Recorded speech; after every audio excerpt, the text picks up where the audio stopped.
Angkatan kategori 1 gelombang 2 program studi matematika dari LPTK Universitas Mataram akan melaksanakan uji kinerja video praktik pembelajaran di SMAN 1 Peruak. Berikut videonya, selamat menyaksikan. Wassalamualaikum warahmatullahi wabarakatuh.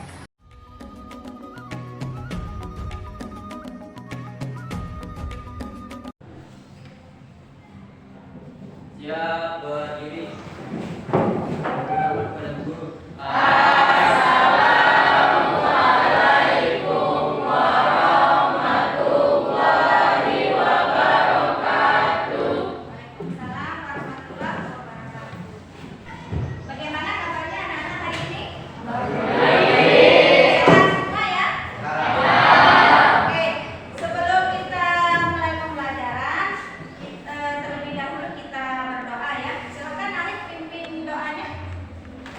Ya, berdoa.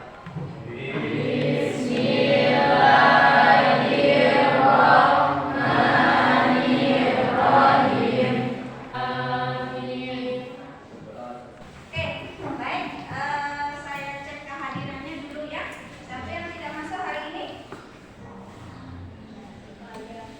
Alia. Kenapa Alia? Sakit. Terus ada lagi? Siapa? Baik, Hesti. Kenapa Hesti? Aktivitas. Oh, izin. Ridho Oke, ya. Hidayatullah. Ridho Hidayatullah. Ridho izin ya. Oke, yang temannya yang sakit kita doakan supaya sembuh, bisa bergabung belajar seperti kita ya. Oke, kita lanjutkan materi pembelajaran kita hari ini, yaitu tentang limit fungsi aljabar. Kita lihat dulu tujuan pembelajaran kita ya. Jadi yang pertama adalah menentukan nilai limit fungsi aljabar. Oke. Yang kedua, menerapkan limit fungsi aljabar pada masalah kontekstual. Terus yang ketiga, menyelesaikan masalah yang berkaitan dengan limit fungsi aljabar. Kemudian nanti terlibat aktif, bekerja sama, tanggung jawab pada saat proses pembelajaran. Oke. Nah, sekarang model pembelajaran yang kita pakai pada hari ini adalah namanya problem based learning. Nah, langkah-langkahnya bagaimana nanti? Langkah-langkahnya adalah yang pertama, orientasi pada masalah. Jadi nanti akan disajikan sebuah masalah untuk diselesaikan. Kemudian mengorganisasi peserta didik. Jadi nanti kita diskusi kelompok, kita bagi kelompoknya ya. Kemudian nanti saya akan membimbing keliling di kelompok kalian untuk jika ada yang bertanya bagaimana penyelesaiannya untuk masalah yang disajikan. Terus mengembangkan dan menyajikan hasil karya. Nah, nanti setelah diskusi nanti maju untuk mempresentasikan. Kemudian juga nanti ada tanya jawab atau saling menanggapi ya antar kelompok. Kemudian yang terakhir adalah menganalisis dan mengevaluasi atau kita membuat kesimpulan. Nah, itu langkah-langkahnya ya. Nah, kemudian nanti ada beberapa ketentuan dalam proses pembelajaran kita. Oke, jadi nanti saat diskusi akan ada nilai keaktifan, nilai kerjasama, nilai tanggung jawab. Jadi ada penilaian sikap ya. Kemudian saat presentasi juga ada penilaian keterampilan. Keterampilan untuk presentasinya, bertanya, dan menanggapi. Kemudian nanti pada saat diskusi atau presentasi nanti diharapkan nanti bisa mengembangkan sikap 4C-nya ya. Jadi kritikal, kreatif, kolaborasi, komunikasi, dan bisa mengasah hak kalian pada saat presentasi, tanya jawab, dan saling menanggapi. Oke. Nah, persepsi. Nah, limit fungsi aljabar ini kan dikatakan sebuah limit dikatakan mempunyai nilai jika didekati dari kiri dan dari kanan. Kalau dari kiri dan dari kanan mempunyai nilai yang sama, berarti dia mempunyai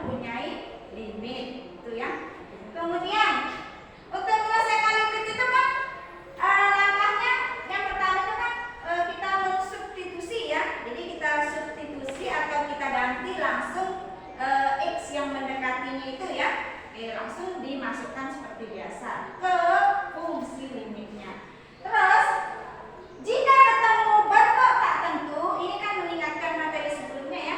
Jika setelah kita mensubstitusi, kita menemukan bentuk tak tentu, yaitu 0 per 0, maka langkah selanjutnya harus difaktorkan, ya kan kemarin? Atau mengalihkan dengan atas bawah, ya, di limit. Oke, saya rasa masih ingat pertemuan sebelumnya. Nah, sekarang kita lihat apa manfaat dari limit fungsi aljabar. Tahukah kamu bahwa dalam kehidupan sehari-hari, jika kita menghitung atau mengukur sesuatu, seringkali kita melakukan pendekatan, pembulatan, penafsiran, atau prediksi. Kenapa ya seperti itu? Karena sejatinya tidak ada nilai yang 100% akurat. Akan selalu saja ada error atau ketidakpastian yang terjadi. Apakah kamu bertanya, bagaimana ramalan cuaca di acara berita pagi bisa diperoleh? Atau bagaimana ya caranya ahli ekonomi bisa menentukan fungsi permintaan atau fungsi penawaran? Atau dari mana ya datangnya rumus kecepatan dan kecepatan saat ada fisika muncul? Ternyata semua itu ada hubungannya loh dengan limit. Lalu apa itu limit? Dan bagaimana fenomena-fenomena tadi bisa berkaitan dengannya? Yuk kita simak penjelasannya. Di bidang meteorologi, klimatologi, dan geofisika, kita bisa memprediksi cuaca dengan suatu pemodelan matematika tertentu. Lalu mencari nilai limit fungsinya untuk suatu nilai yang menandakan hari tersebut. Di bidang ekonomi, kita bisa menghitung fungsi penawaran atau permintaan atau bahkan berinvestasi bermain saham, semuanya dengan memanfaatkan limit.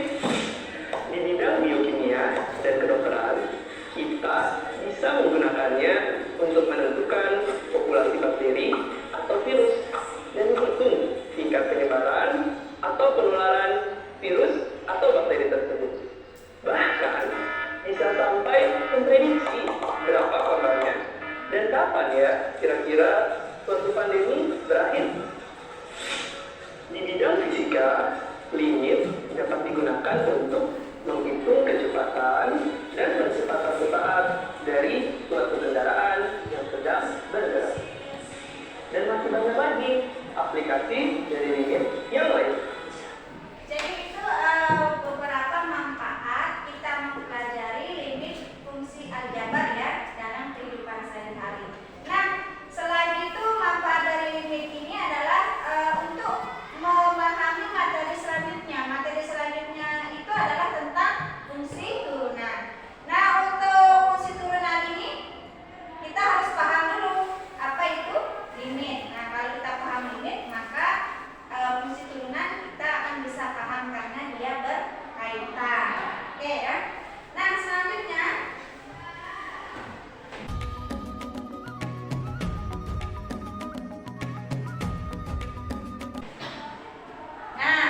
sini kan ada sebuah masalah ya. Nah, ada masalah. Nah, di sini masalahnya adalah sebuah mobil bergerak dengan kelajuan setiap saat dirumuskan dengan Vt sama dengan 5T min setengah T kuadrat.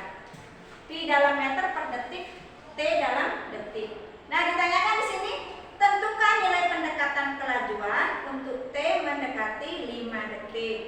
Kemudian yang B, tentukan percepatan dalam meter per detik pada saat T mendekati 3 detik. Nah, jadi ini ada sebuah masalah kontekstual yang penyelesaiannya menggunakan konsep limit fungsi aljabar ya. Nah, sekarang untuk menyelesaikan masalah ini kita akan diskusi kelompok ya. Oke, saya akan bagi kelompoknya ya. Saya bagi secara online. Oke, baik. Ibu sudah bagi kelompoknya ya. Jadi ini kelompoknya kelompok 1, kelompok 2, kelompok 3 dan kelompok 4. Bisa melihat ya di sana. Oke,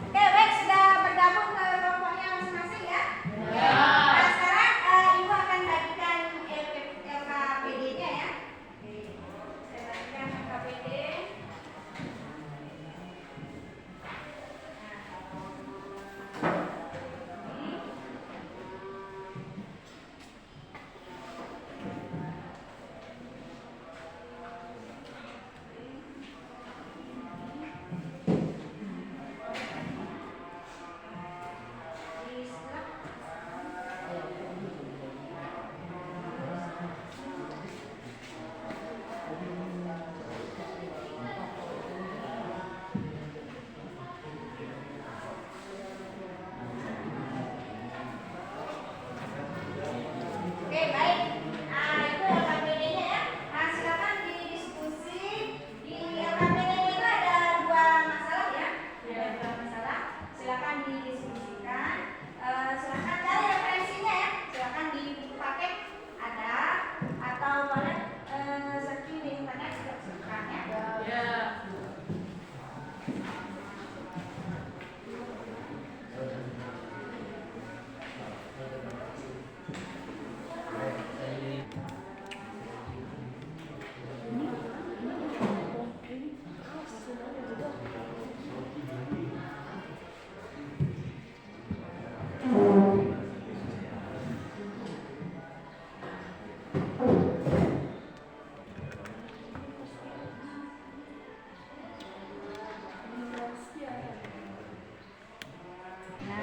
Nah, berarti untuk yang B-nya itu kan limit delta P min, oh ya sama dengan berarti sama dengan limit T mendekati 3 kan? Berarti PT kurung dikurangi P3 per T min 3. Oke, dilanjutkan ya. Bisa ya? Oke, bagaimana hasilnya? Oke, terus lanjut. Berarti limit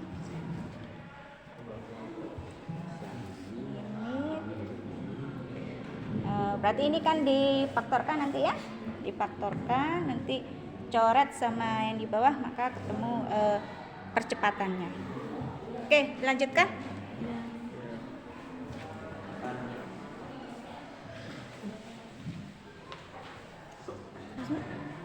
Kita presentasi ya untuk masalah satu kelompoknya ini ya, kelompoknya Hazian sama Iman. Oke, silakan main bersama anggotanya. Yuk. Ya semuanya. Semuanya.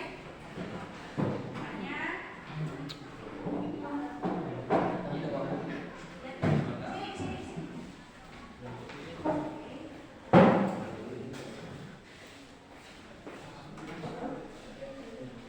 Oke, untuk hasilnya sudah tadi ya.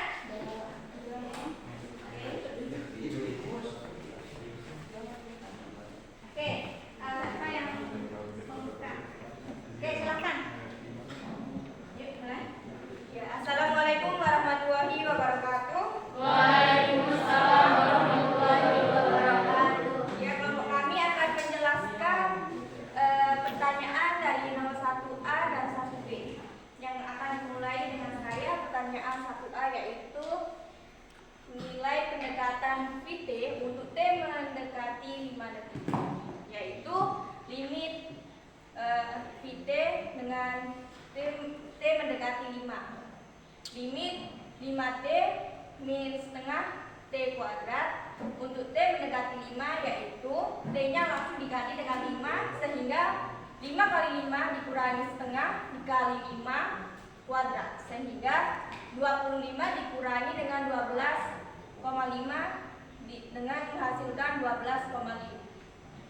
Oke, itu untuk masalah 1A ya. Bisa dipahami kelompok lain? Bisa. Ya. Jadi T-nya langsung diganti dengan 5. sehingga kesimpulannya kelajuan kendaraan tersebut adalah 12,5 ya meter per. Oke, lanjut yang masalah 1 yang 1B. Perubahan kelajuan per perubahan waktu untuk waktu mendekati 3 detik. Limit delta V per delta T. Limit VT min V3 per T min 3 untuk T mendekati 3. Limit di sini VT-nya diganti 5T min 1/2 T kuadrat. VT-nya diganti sama dengan 10,5 per T min 3 untuk T mendekati 3. Limit 1/2 10 T min T kuadrat min 21 per T min 3 untuk T mendekati 3. Limit 1/2 min T kuadrat plus 10 T min 21 per T min 3 untuk T mendekati 3.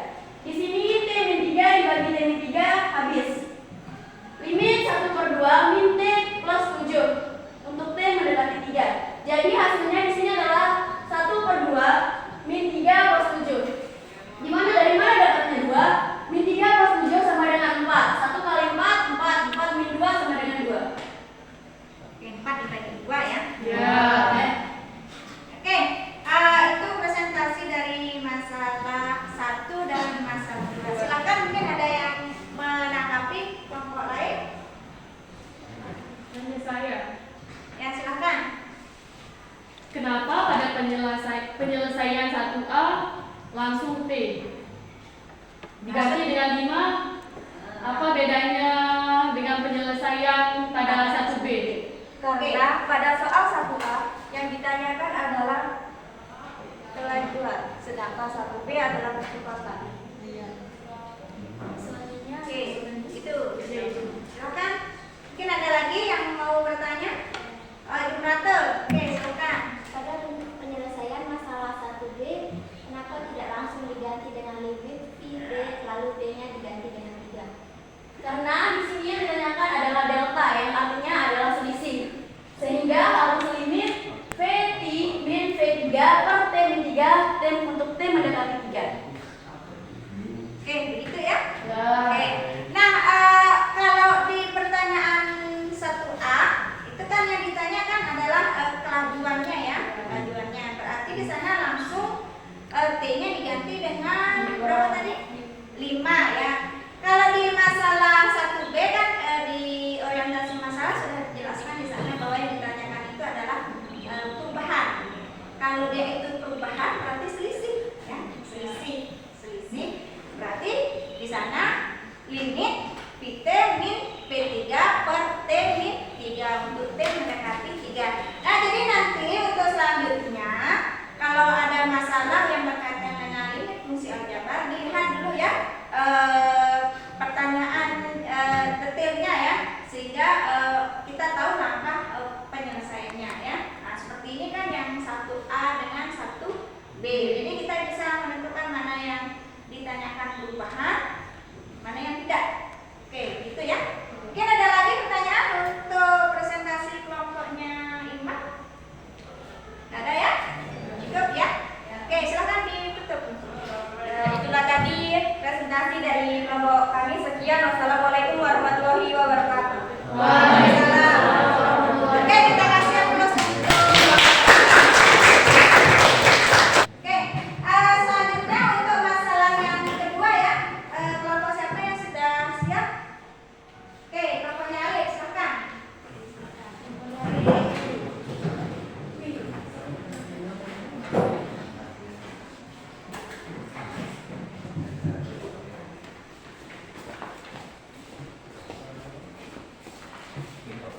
Oke, silakan dibuka dulu.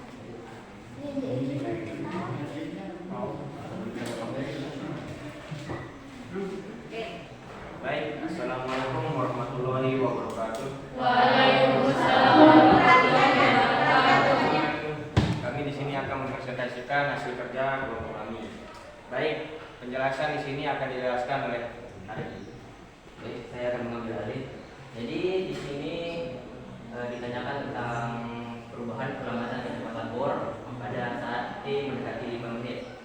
Jadi diketahui 0,25 T kuadrat ditambah 0,5 T dan ditanyakan limit FT min F5 per T min 5 dengan T mendekati 5. Jadi limit FT min F kali 5 per T min 5 dengan T mendekati 5 itu FT nya kan sudah diketahui 0,25 T kuadrat plus 0,5 T, tinggal ditaruh di sini ya.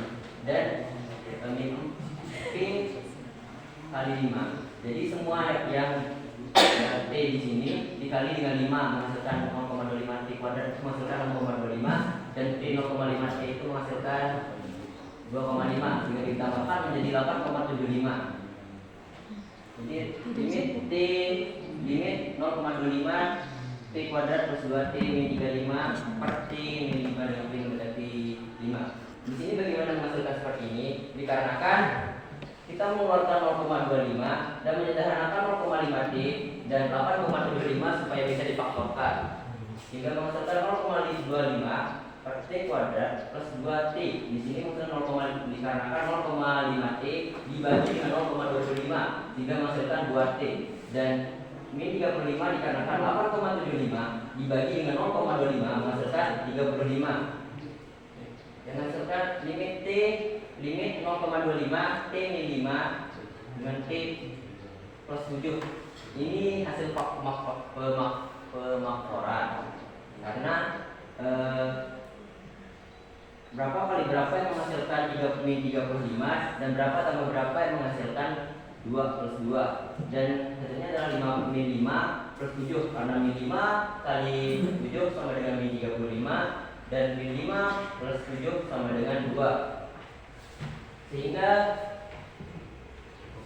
karena ini sama min T min 5 dan T min 5 jadi tinggal dicoret dengan jadi tuntas dan di sini limit 0,25 T plus 7 dengan T mendekati 5 dan karena diketahui T sama dengan 5 jadi 0,25 dikali 5 kali 7 sama dengan 0,25 kali 12 yang menghasilkan 3 cm kuadrat per S. Oke, jadi itu penjelasan dari kelompoknya Arif ya untuk masalah kedua ya. Coba baik, untuk presentasi kelompoknya Arif silakan mungkin ada yang bertanya. Yang bertanya? Oke, Lila ada pertanyaan silakan. Kok penyelesaiannya sama seperti pada penyelesaian masalah 1B? Yang masalah ini. Ya. Oke, silakan dari mana? Baik, saya akan menjawab dari pertanyaan Lila ulang tadi. Karena kan yang ditanya di soal ini adalah perubahan, berarti selisih kecepatan sehingga menjadi F5 Ft min F5 per T min 5 untuk T mendekati 5. Ya. Oke, dari mana? Lila? Ya. Oke, ya.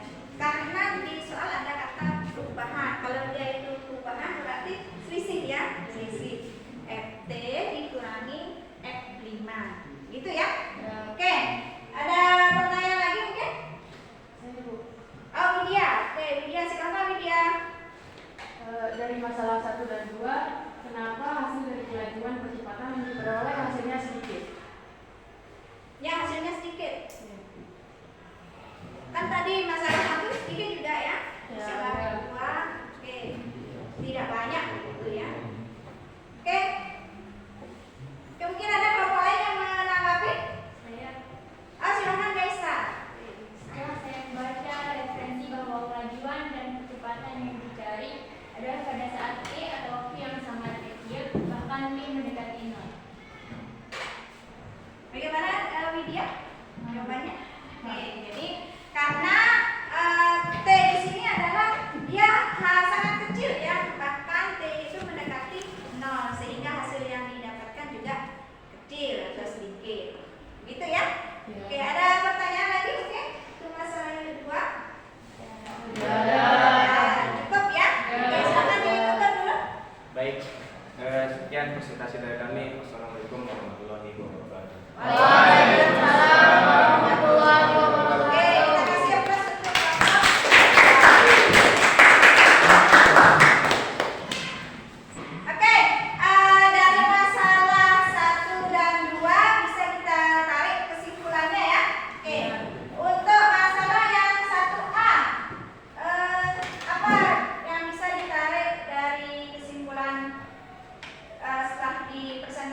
di grup saya akan kirim link ya, link soal evaluasi, dan juga nanti kalau sudah selesai menyelesaikan soal evaluasi, lanjut ke link kedua yaitu untuk refleksi terkait dengan pembelajaran kita hari ini ya. Oke, silahkan di handphonenya sudah saya kirimkan link, diselesaikan. Oke ya.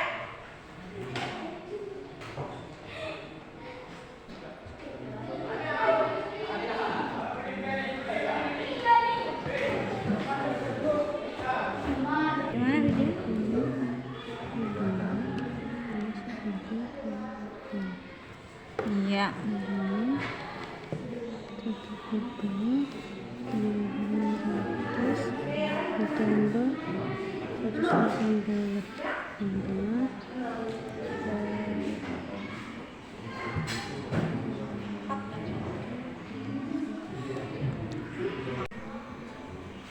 Oke, baik, sudah selesai ya. Oke, sudah kirim jawaban? Baik, kita lihat.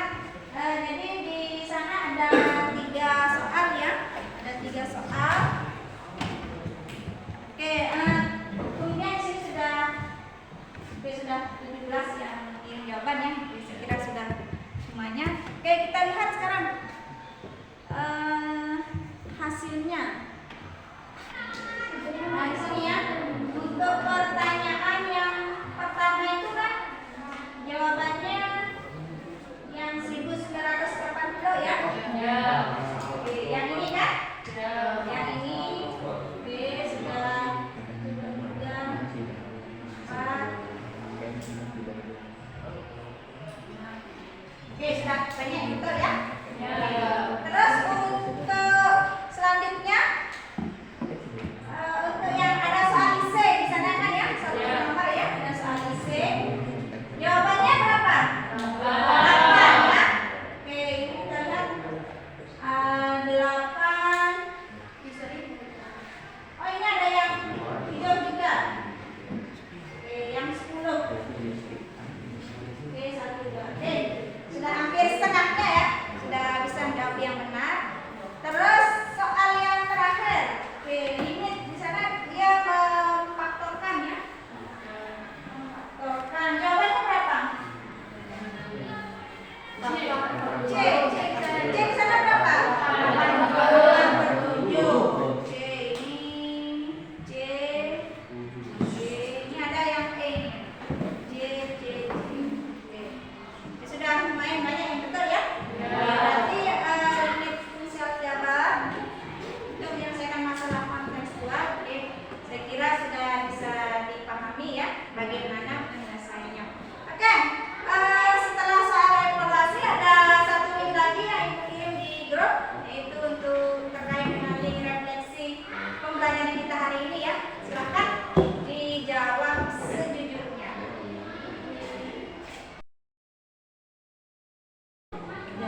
Oke, baik, untuk soal refleksinya sudah mengirim jawaban? Saya di sini sudah 19 orang mengirim jawaban ya. Oke, kita lihat bagaimana hasilnya.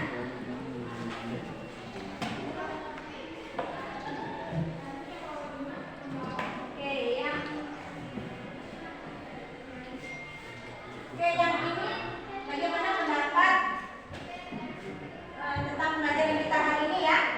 Oke, senang, sangat senang. Oke, sudah banyak yang senang ya. Kemudian terkait penyampaian pelajaran kita hari ini ya. Oke, di sini menarik, mudah dipahami. Oke, cukup ya.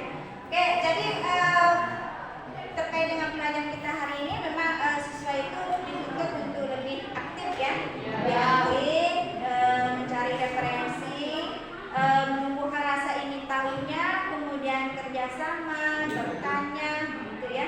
Jadi dituntut supaya kita lebih aktif lagi dalam pembelajaran. Oke, begitu lah ya. Oke, terima kasih untuk kalian yang sudah merasa senang dengan pelajaran kita hari ini. Yang berpendapat menarik juga. Adapun yang tidak, nanti kita perbaiki lagi di selanjutnya. Oke? Nanti kan. Oke, baik.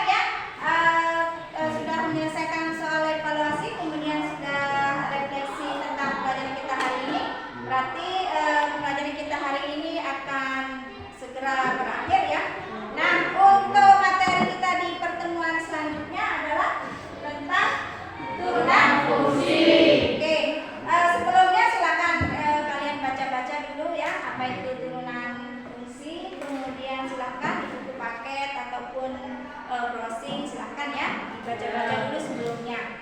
Kemudian, nah ini ada sebuah hadis ya, ada sebuah hadis keutamaan kita dalam menuntut ilmu. Nah, dengan hadis ini sehingga menambah semangat kita ya, atau motivasi kita untuk semangat dalam menuntut ilmu. Apa bunyi hadisnya?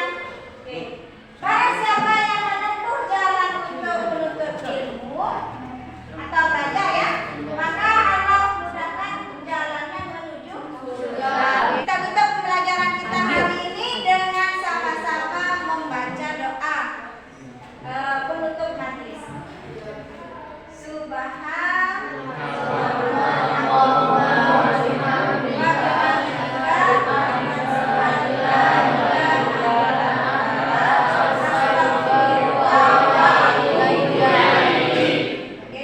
Terima kasih untuk pembelajaran kita hari ini. Kita ketemu lagi di pertemuan selanjutnya. Saya ucapkan assalamualaikum warahmatullahi wabarakatuh.